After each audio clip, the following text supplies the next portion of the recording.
The Star Sport podcast is brought to you by Access Credit Union. Access Credit Union, funding dreams for over 50 years.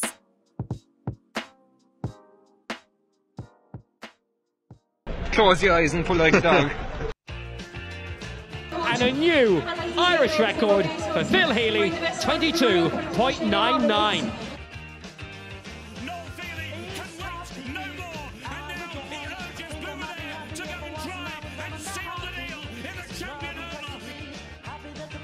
Christy Cooney hands over the Sam Maguire Cup to Graham Canty, Cork All-Ireland champions for the 7th time ever. Hello and welcome to the Star Sport podcast, where the West is well and truly awake after Castlehaven ended their 10-year wait for a men's senior county football title. Newcestown have won the first of a potential double with victory in the Senior A hurling replay against Blarney, and we have Mark Collins of Castlehaven and Eoghan Collins of Newcestown, the two teams' captains, on this week's podcast to talk about their brilliant wins. We'll also be chatting about Barryroe's first ever Carbery Junior A football championship win, along with a lot more. So I'm your host, Dylan Mangan, and I'm joined today by Star Sport editor Mick McCarthy. The Star Sport podcast is brought to you in association with our friends at Access Credit Union.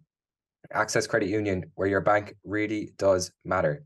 Choose Credit Union, choose local, choose community. Now, Kieran, it's a busy week as always, and there's only one place really to start, and that's with the mighty Haven, who won their first title since 2013 in a close game against Nemo Rangers. And just a brilliant result for Castlehaven and testament to the hard work they've put in this year and over the last 4 years under the management they have, and the last 10 years waiting to win this title as well.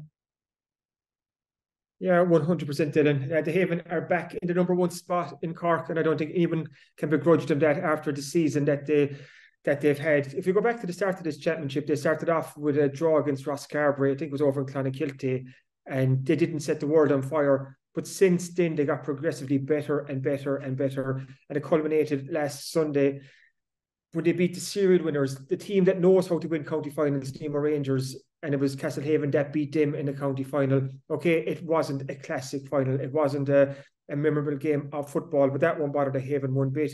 The big takeaway from this is that they're county champions again, and they deserve that crown. To beat the Bars in the semi-final and to beat Nemo in the final, like that's some going. Back-to-back victories against the big city boys.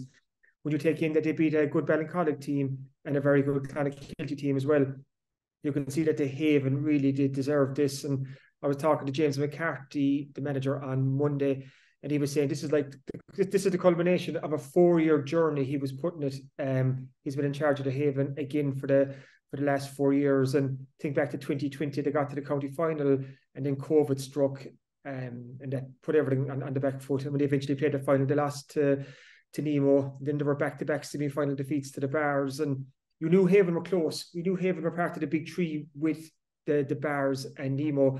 But the question was, could they take that next step and win the Andy Scannell Cup again? And this season they did it, and they totally deserved it. Absolutely. And just a word as well on the final itself, and particularly the performance of Michael Hurley, who took the game to Nemo and is probably the reason that the Castlehaven lads are sitting there with the cup today. And he was absolutely brilliant and scored 5 points off just 11 possessions, I believe, as well. So it's outstanding. And each score was an amazing point as well. There was no easy points there for him. Yeah, Michael Hurley finished this championship campaign on such a positive note. He was our man of the match in the semi-final against the Bars, where he scored 7 points, and I think 6 of those were from play. Like we said there, Dylan, he got 5 points from play against Nemo on Sunday, and that was almost half of Haven's total of 11 points. And I was actually chatting to Michael Hurley this morning just for a piece for Thursday Star, and I asked him, has this season almost vindicated or justified his decision to step off the Cork panel at the start of 2022? And it has. It really has, because when Mike decided to step away from Cork at the start of 22, which is 19 months ago now, he wanted to put his focus towards his club, towards Castlehaven, and give Haven his all. And look at the form he's had in the last 18 months. But look at the form in the last couple of games. 2 men of the matches. He's his second county senior football medal. He's a man of the match award now. And he's flying high. He tells me he's really enjoying his football. And so, of course, he is. He's in a county winning team, and he's playing some of the best football of his career, and he's making the difference in big games against the Bars in Nemo on the big stage up in Páirc Uí Chaoímh. So you're right, Michael Hurley was a huge hero for this Haven team on Sunday. And it's worth almost pointing out that when Haven last won a county before this, that was back in 2013, and that final was against Nemo Rangers as well. Michael came on in that game as a sub, and he was just 17 years old. That was his first year as a senior with Castlehaven. He was also a Cork minor at the time. And there's 10 years have now gone between his first and second county senior titles. And the Michael Hurley that we're seeing now is 27 years old. He's obviously a more mature and developed footballer. He's one of the top club forwards in the county. I think when it comes to this season's County Premier Senior Football Championship, he's the joint second top scorer from play. I think it's 17 points that he's got from play in the course of the championship, which is a testament to him. So to see him kind of riding high, but also for the likes of Mark Collins. Mark Collins is the captain, fantastic. He's 33 years old now. This is his third county senior title. He was man of the match back in 2012 when Nemo beat Duhallow.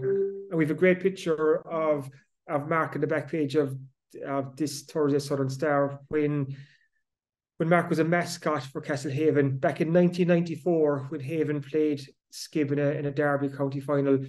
And even though he should have been too young for that to resonate with him, he remembers dreaming about wanting to captain Haven to a county final. Now we're 29 years on, and he has. I think that's a tremendous story. And then Mark has been one of the top club footballers in the county for the past decade. So many good stories throughout this Haven team. Even look at Shane Hurley and Tomás O'Leary. They have now won 4 county senior football medals each. First back in 03, 2012, 2013, and now. That's an incredible record. So great times for the Haven. I know they're celebrating this week. It's back to training on Wednesday night though, Dylan. And even though there's a club wedding in Killarney on Friday. So as far as I know, half the parish is making the move across the county bounds, and they're taking the Andy Scannell Cup on tour. They're taking the cup into Kerry territory on Friday for their next celebrations. But then it's they'll have Cratloe in the Munster Club quarterfinal the weekend after next. That's November 12th. So it will be back to business quite soon. Yeah, absolutely. I saw somewhere online as well that they're 18-1 to win the All Ireland. So it might be worth putting a fiver on that if you are a betting man. I wouldn't bet against them anyway. You mentioned there Mark Collins. Just before you go to the conversation with him, just another word on him as well, because in that piece you mentioned on the back page of the Southern Star, you talk about how Mark Collins is the reason, or the main reason, that manager James McCarthy stuck around for the 4 years. He usually takes a step back after 2, but Mark Collins, he took the step away from the Cork panel and wanted to win another county with Castlehaven. James McCarthy was a big part of that plan, and he stuck around, and they've done it as well.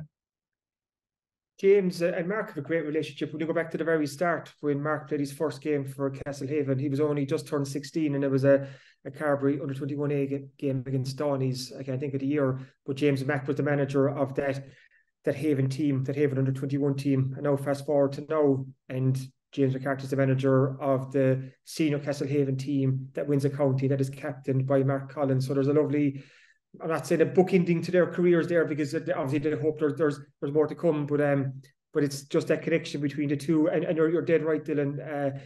James usually he serves 2 years and then he steps back, because it's what he feels it's time for a fresh voice and someone new to come in with fresh ideas. But in the last 2 seasons, especially back in 2022, after Mark Collins had decided to step away from Cork, he was on to James and the management team to stay on, because I think Mark could see that there was something about to happen here, and James did decide to stay on. And look where we are now, 18 months later. Mark is a county winning Castlehaven captain. James McCarthy has now led Castlehaven to 3 county senior football titles, 03, 2012 and 2023, which is a great record for him as well. Maybe we'll see a statue of James Mack up around Union Hall at some stage, even though when I put that to him on Monday, he said statues are there to be knocked down. So I think he was dismissing that idea straight away. But Mark Collins is kind of central to this Castlehaven success story because he's such an influential figure on and off the pitch. He's one of the nicest guys you could meet, but he's such a terrific footballer as well.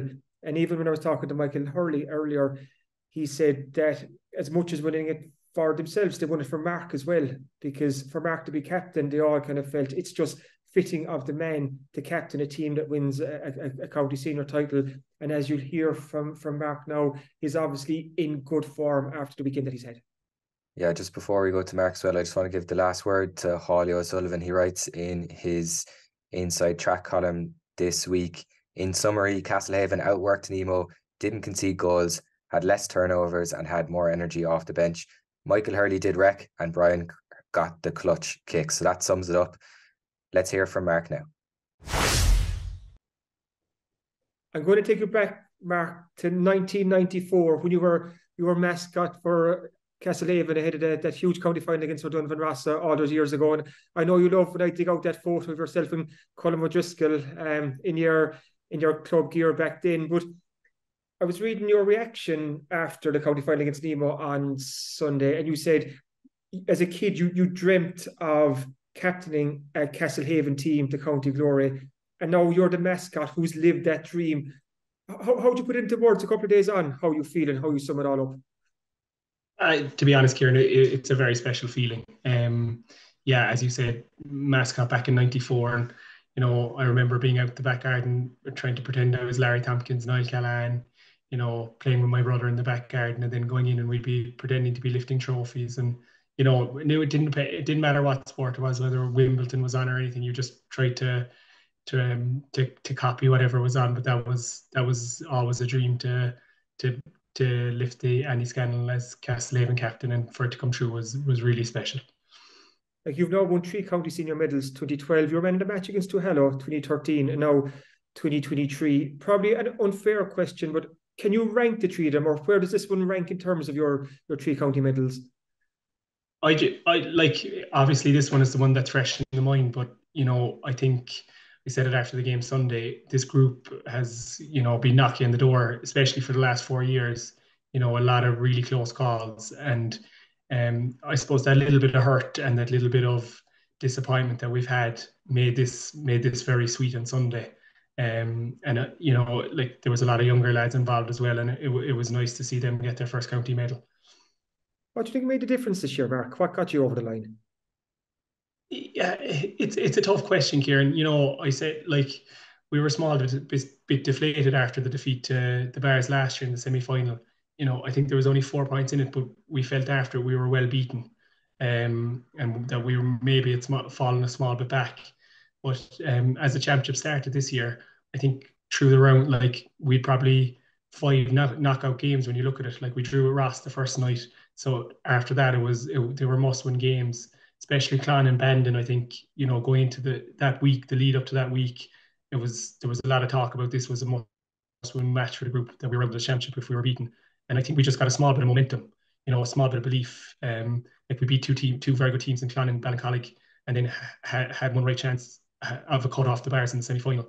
And I think really then when we performed quite well in the semi-final, like, the real belief for the final was there, I think. Looking back on Sunday, so against Nemo, and this is a team, they're serial winners. They know better than most how to win a county football final. What do you think made a difference on the day? Yeah, I suppose we knew that going into it. Like, their record is second to none. It's absolutely incredible, to be honest with you. So we knew they were going to deliver, that they wouldn't underperform. So I think that kind of helped us, that we really knew we had to produce on the day if we were to win. And the big talk in our group was just stick to our game plan and stick to the process. Forget everything that's going on, that we play our own game, and hopefully that would get us over the line. And it did get you over the line, and 5 points by Michael Hurley made a huge difference as well. And I was actually chatting to Michael earlier today, because yourself and Michael both stepped away from the Cork panel at the start of the 2022 season. And I remember at the time you both wanted to really give your focus and attention towards Castlehaven. And the journey you've been on the last couple of months, it justifies and vindicates that decision, because look at what you've achieved and look where you've helped to kind of take Castlehaven. So When you think back to early 2022, when you made that decision, was this always in the back of your mind? You just want to give everything to Castlehaven to try and win that third county? Yeah, I suppose we're very, very lucky with Castlehaven. You know, the setup and standard down there is very high. So that made stepping away from Cork a small bit easier for me. You know, that you weren't completely finishing, and you weren't, you know, your football career wasn't over. And yeah, it was a big thing. It was a big thing to try and get that third county medal with Castlehaven, and for that to come true on Sunday was a sweet one. A word for James McCarthy too, the Castlehaven manager. That's his third county as well. And I think I'm right in saying that he was the under-21 Castlehaven manager when you made your debut for the under-21s. I think you were only 16 at the time. So you have that relationship going back a long time. And he was telling me too that you're one of the reasons he stayed on as Haven manager for a third and fourth season. You're very persuasive. He said, you know, he couldn't walk away. So just a word of what James has done for this group. Like I said in my speech Sunday, his record is second to none. Like he's an incredible club man. You know, I think he gave me my debut senior as well back in 2007. So like I've worked with Mac so many years now. We have an unbelievable relationship together. You know, we were absolutely delighted when we were able to get him involved 4 years ago. You know, he put in place a very good setup. And he's added and changed things up as things have gone on just to keep it fresh. But yeah, like as I said, I don't think we would have got this county medal only for him. I know the celebrations were great this week. It's back to training now because Cratloe in the Munster Club quarter final on Sunday week, hopefully down in Castlehaven, touchwood all going well. What's the thoughts ahead of that? Do you view the Munster series now as bonus territory, or is it a competition that you're really intent of going as far as you can? I think as a group we really want to go as far as we can. You know, I said it to the lads in the dressing room after the game in 2012. My first county, you know, we had an awful lot of young lads involved in the panel that time, and I think we didn't take it. We didn't take it too.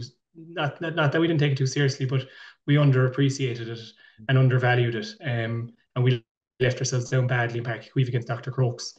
We learned from that a small bit the second year, but Crokes were a very, very strong team that time. They beat us well in 13 as well, but I think we put up a better show of ourselves. So I said that to the lads in the dressing room afterwards on Sunday, that, you know, this isn't something to take for granted. This is a massive competition, and we fully believe, like, if we can get ourselves in the right frame of mind, that we might have a big say in it.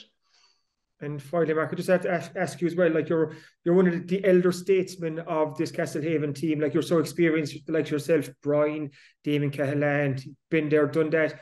But for that younger brigade to get their first county medal, like you back in 2012, like it's a huge moment for them, and like it can help them kick on and drive on, because there is a very young cohort to this Castlehaven team as well. Yeah, 100%. And like that was something we spoke about with James when he first got involved 4 years ago. You know, to lead, like, I think the Cork County Championship has become unbelievably competitive, and you know, like if you lose a couple of games, you can get yourself in trouble very easily. And we spoke about that time, you know, that for the younger lads to get that bit of momentum and get that bit of belief in winning, would hopefully keep the club going strong at that senior level for as long as we could. And I think that's a huge thing from Sunday, you know, that these lads have tasted a bit of success. And even, like, you know, for younger lads who are not even involved in the panel yet, seeing that bit of success hopefully will drive them on and continue the club, you know, at a very high level. No, fantastic. Mark, you've been so kind with your time. Congratulations again, and enjoy the family wedding in Clarny this weekend. Thanks a million, Kieran. Really appreciate it.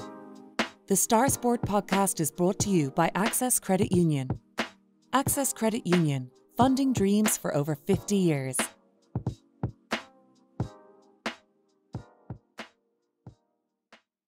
Now, welcome back to the Star Sport podcast, and we're joined now by Star Sport reporter and Barryroe man Seán Holland, who, as the viewers on YouTube might see, has brought in the Mick McCarthy Cup into the Southern Star studio. The Men in Blue claimed a 112-14 point win over Kilmacabea after an extra time thrilling encounter in Dunmanway on Friday night. Seán, how are the celebrations after the game? Thanks, Dylan. They were mighty. I was only saying it to Kieran there. It was unique enough that we had our first point Saturday morning.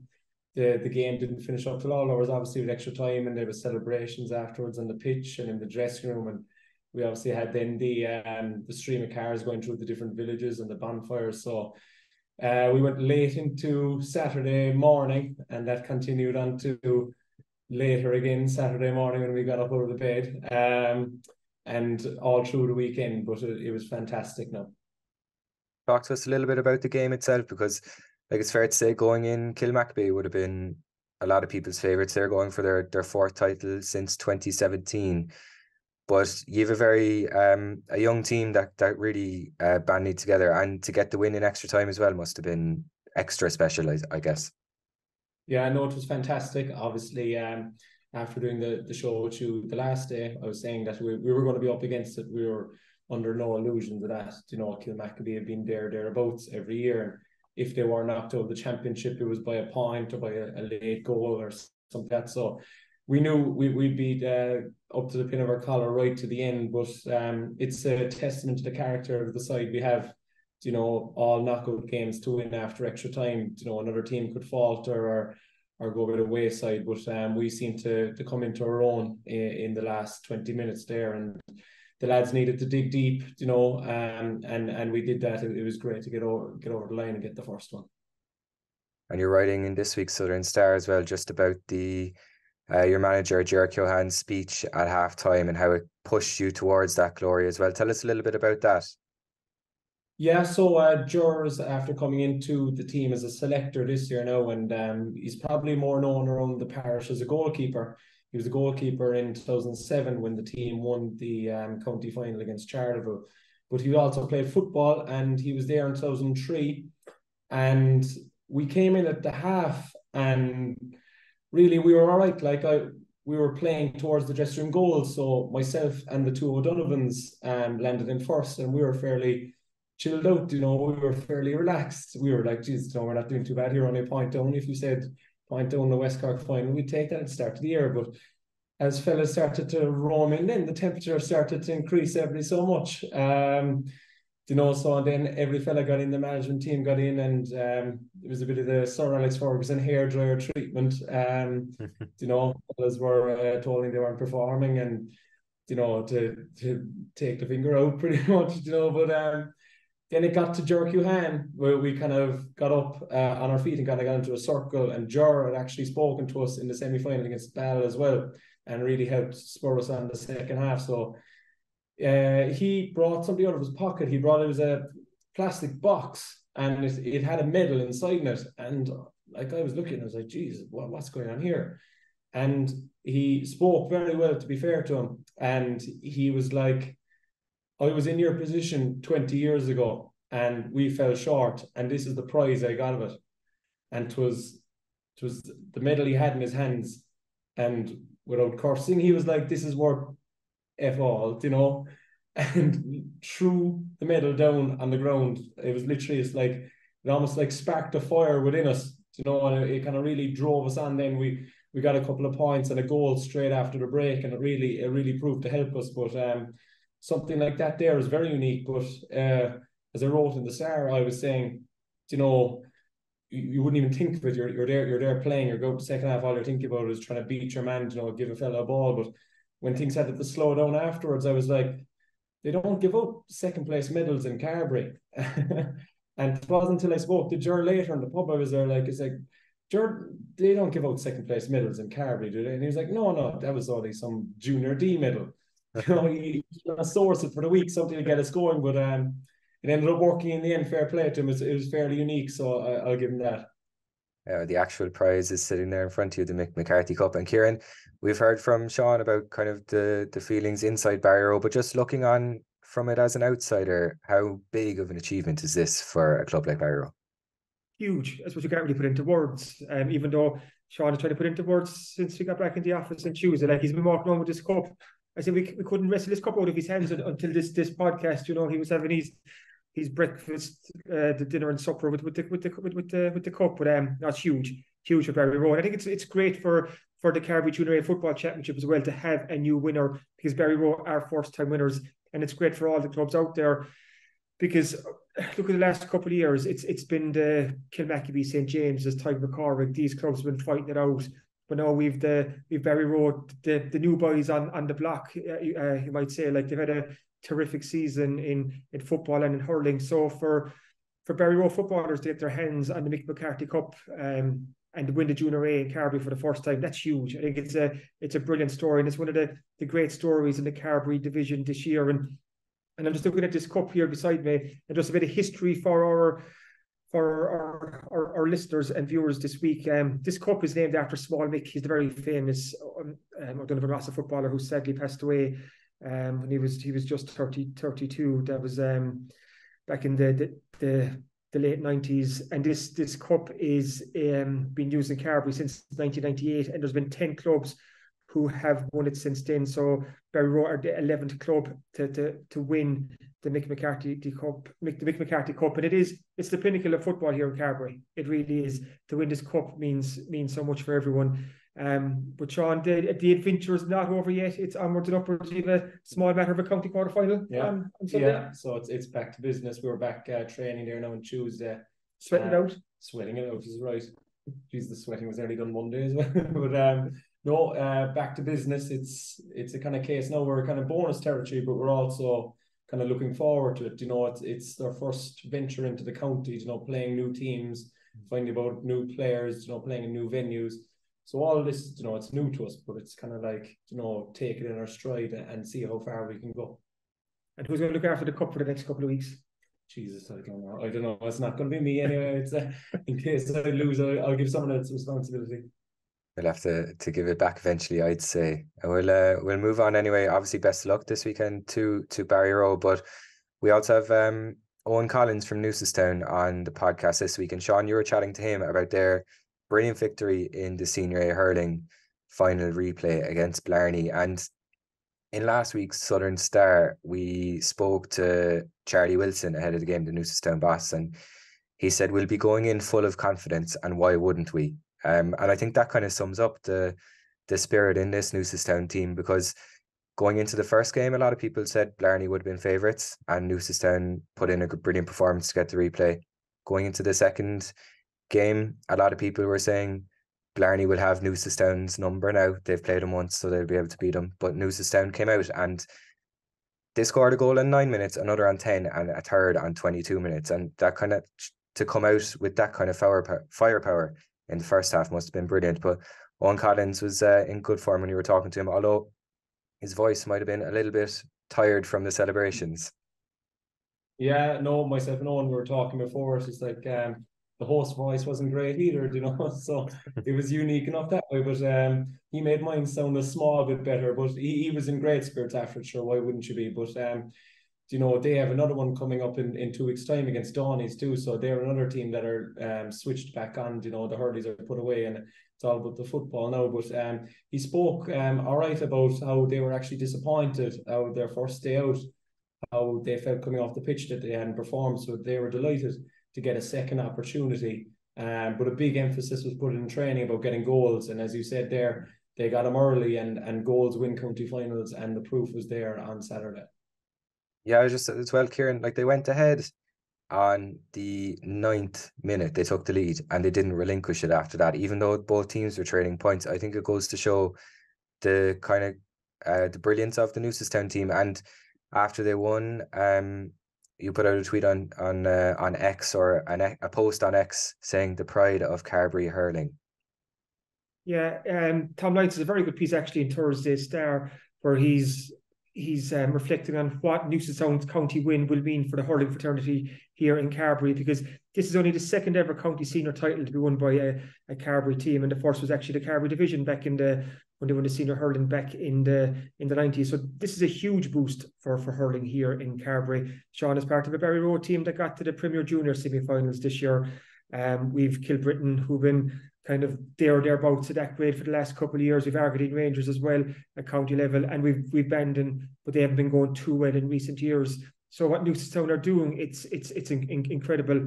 They've been promoted to the Premier Senior level for 2024. So that's the top tier of club hurling in Cork, and there's a West Cork team in there holding their own against the very best. They're in some super company up there. When you think of the likes of Glen Rovers after being relegated down to the Senior A grade, they have Newcestown, a West Cork a rural West Cork dual club competing at that level. I think it's just a huge boost for hurling here in Carbery. And there's been kind of signs over the last couple of years, like obviously Luke Mead is doing great things with the Cork senior hurling team. We have the likes of Sean Daly with Randall Oak. He was on the Cork under-20 team that won the All-Ireland this year. Like the Randall Oak hurlers have been going decent enough at junior B level over the last couple of seasons as well. And we've had a couple of local lads in and around the Cork minor hurling panel. So there are hurlers here in West Cork. There are very good hurlers here in West Cork. And hopefully what Newcestown have done now is almost shine the light back on Carbery for everyone to see like that hurling is alive here, and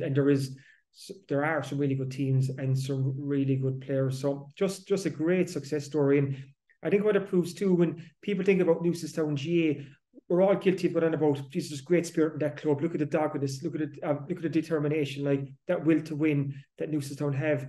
But not alone have they that spirit in the club, but they also have very good hurlers, because spirit alone will take you so much, but you need very good hurlers in your ranks to win a county senior title here in Cork. So what Newcestown have proved that they are the complete package in terms of they have the spirit, they have the club, they have the backing, but they have the good hurlers as well. So it's a big success story. But can they do the double? They'll hope they can. Dohenys hope they won't. So that's one to look forward to the weekend after next.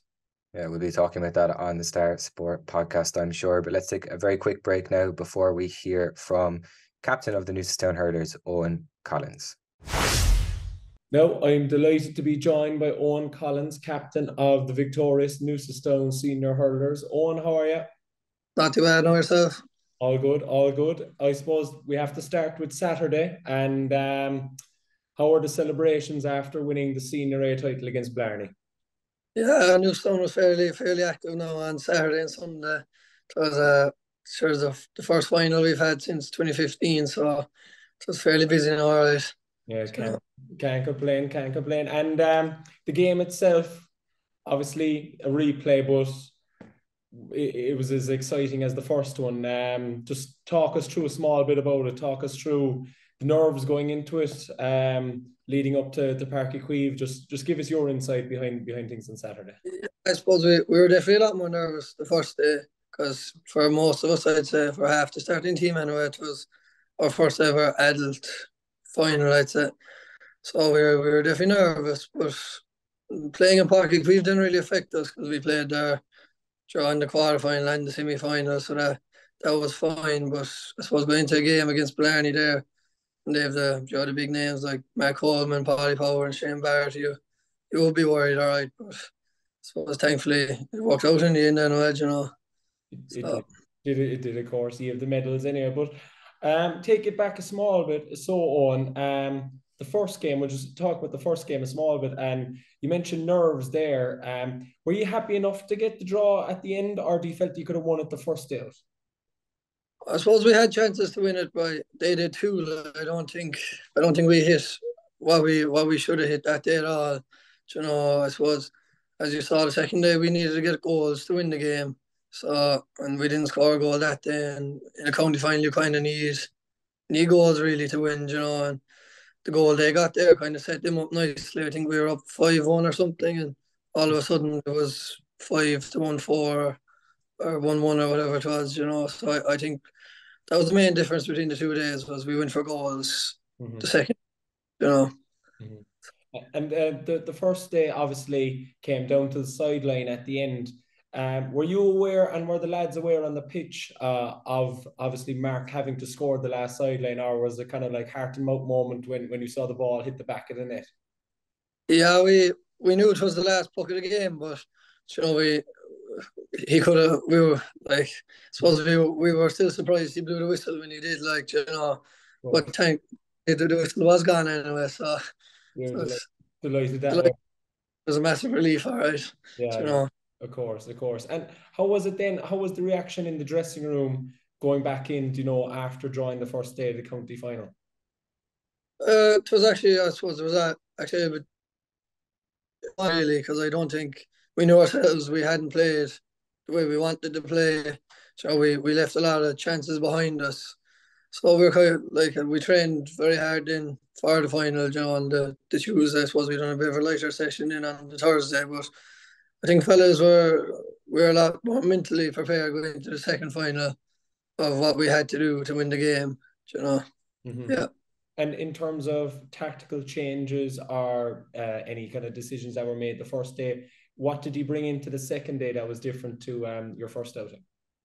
I suppose definitely the goals anyway, and I think we put David Buckley on top of the square for a bit there. I'm sure you know him from playing the football and stuff. He's he's a big man, so he's extremely dangerous on top of the square. And I think it worked out in our favour there as well. And so Richard then came out to the wing and he hit 1-4 from play, which is some going as well there, you know. Yeah. No, you have a fantastic bunch of young fellas. But for yourself personally then, what was it like to climb the steps and pick up the trophy? Yeah, it's what you dream of, I suppose. Looking up at them in 2015, I think I was in first or second year, and it's all what you always wanted to do is lift the cup for Newcestown, and thankfully that's what I got to do. And did you have any speeches prepared, or did you wing it on the day? I had a bit prepared, all right, because I wouldn't be the best man to go off the cuff, so I had a bit prepared, all right. You did a good job, but you play a small bit of football yourself. Obviously the hurleys are going to be put away now, so back to training now this week. Yeah, back training this week now. We only got about 1 or 2 days out the celebrations, but it's supposed to be unbelievable to win both hurling and football, and that's what we want to do. But it will be tough because the men were obviously very good side. So hopefully now that goes our way as well, though. No, I wish you all the best with it. Owen, listen, thanks a million for joining us. Thanks very much, Sean. Thanks very much. The Star Sport podcast is brought to you by Access Credit Union. Access Credit Union, funding dreams for over 50 years.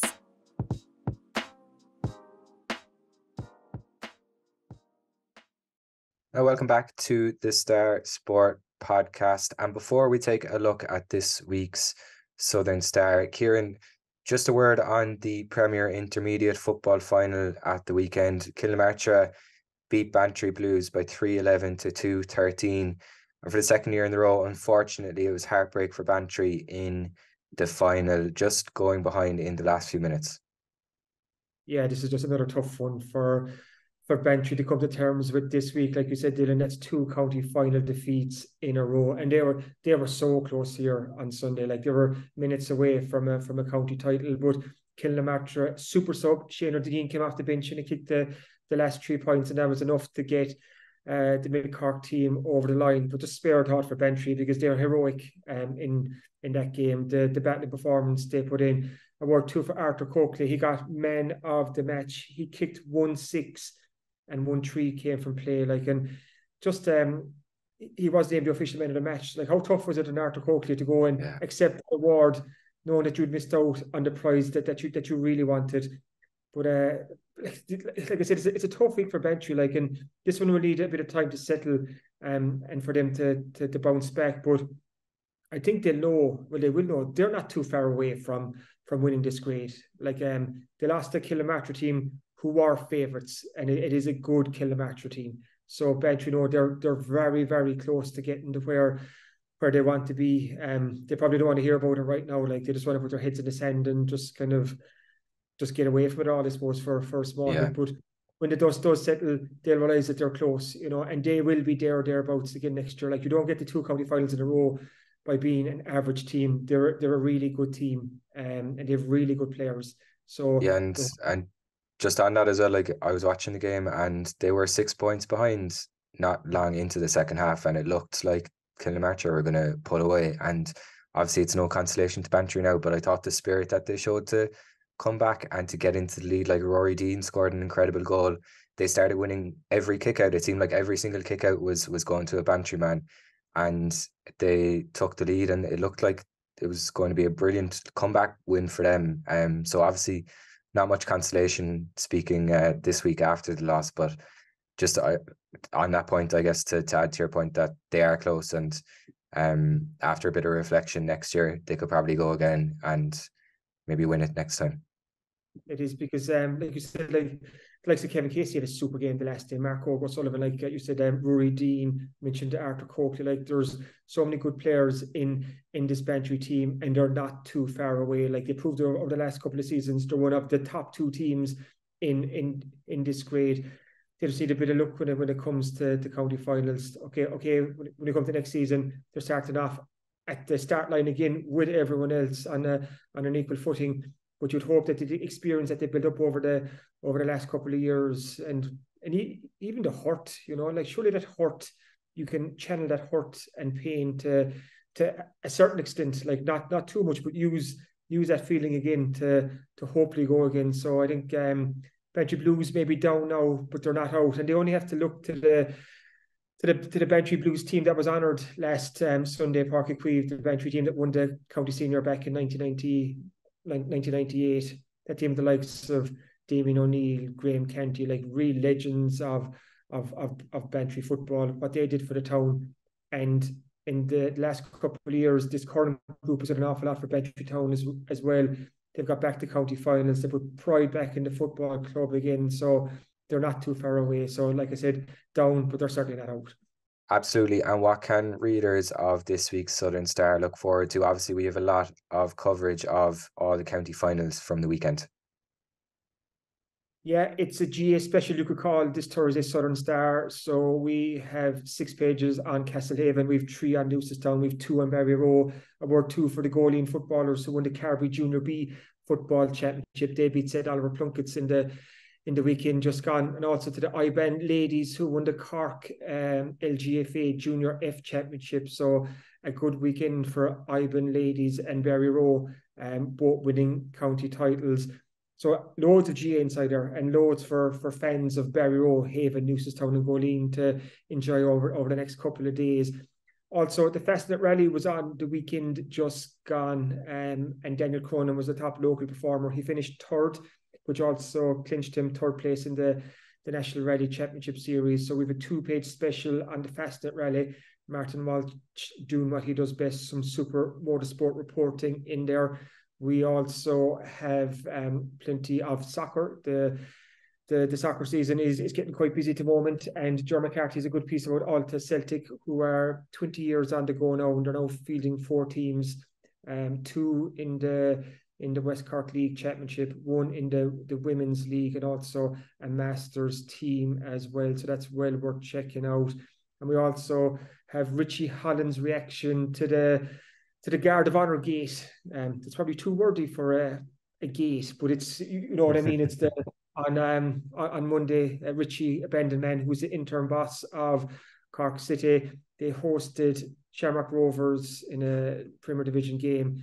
Rovers just crowned League of Ireland champions for the 4th time in a row, but Cork City decided not to give them a Guard of Honour, and Shamrock Rovers boss Stephen Bradley was not a happy man after, as he I suppose hit out and blasted Holland and Cork City, but he did so while he was holding bottles of champagne that Cork City had presented to him. So there's a bit of, I'll take the champagne, but so we have Richie Holland's reaction to that. So yeah, there's a load in Thursday's Southern Star, but like I said, so much there for the fans of Haven, Newcestown, Barryroe and Goleen. And this is a star that those people in those communities, the fans, the players, that they'll actually want to keep, because these are the stars that you look back on in years to come and just remember the year that Haven won their 6th county, or the year that Barryroe won their 1st ever Junior A football championship. So plenty there for everyone. Yeah, a real souvenir piece for sure. And if you're further afield or you can't make it to the shops, you can subscribe to the Southern Star and get it on your laptop, tablet or phone. So if you're formerly of the parishes of Castlehaven or Newcestown or Barryroe or Goleen, or you're involved in those clubs and you're living abroad, it might be a great time to subscribe. Once you've subscribed, you can download the PDFs of the week's editions as well, so you can keep them for yourselves too. It's just €2 or less than €2 per week. Once you sign up, head to subscribe.southernstar.ie to enter your details there. As always, thanks for listening to the Star Sport podcast, and thanks again to our sponsors at Access Credit Union. If you've enjoyed, please remember to rate, review and subscribe wherever you get your podcasts, and we'll be back again next week. Thanks for listening.